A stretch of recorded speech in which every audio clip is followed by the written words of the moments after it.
안녕하십니까. 대박경매부동산 대표 김태호입니다.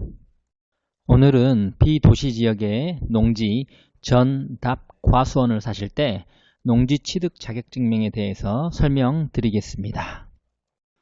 농지는 매매로 사든 경매로 사든 농취는 무조건 첨부돼야 하는 서류입니다.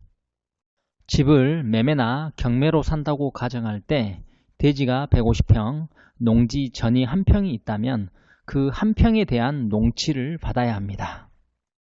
1평보다 더 작은 면적 0.1제곱미터를 사더라도 살 때마다 꼭 농취를 받아야 합니다.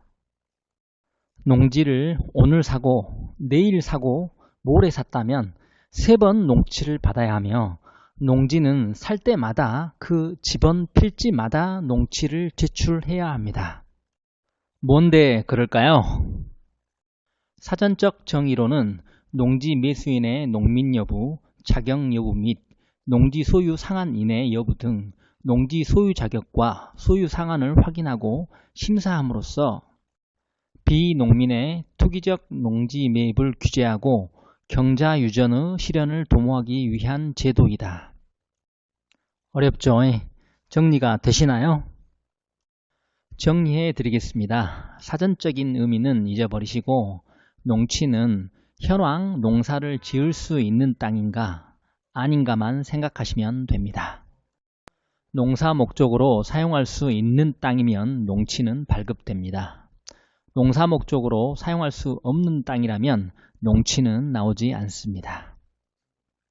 농사를 지을 수 있는 땅, 없는 땅의 차이는 뭘까요?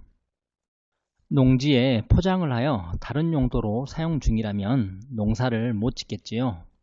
농지를 묘지로 이용한다면 농사를 지을 수 없습니다. 또한 농지에 무허가로 집을 지어서 생활한다면 농사를 못 짓습니다. 이처럼 현황이 농사를 지을 수 없는 상황이라면 농취는 나오지 않습니다. 매매의 경우는 농취를 먼저 신청하여 위와 같은 상황이면 원상복구를 해서 오라고 합니다. 그대로면 농취는 나오지 않으며 매매는 할 수 없습니다. 하지만 경매는 낙찰 후 평일 4일, 주말 포함 7일 이내에 법원에 농취를 제출하여야 합니다. 7일 이내에 원상복구가 가능할까요? 불가능합니다. 일반적으로 농취가 나오지 않으면 보증금은 몰수됩니다. 농지는 현장 답사가 가장 우선이 됩니다. 감정평가 당시 사진은 기간이 많이 지난 것으로 사진만 보고 판단하시면 안 됩니다. 현장을 답사하여 농지로 사용할 수 있는 상황이라면 농취는 문제 없습니다. 농지 일부가 포장되었다든가 일부 묘가 있다든가 작은 창고가 있는 경우는 지자체 농취 담당과 통하여 농취 가능 여부를 확인하는 것이 좋습니다.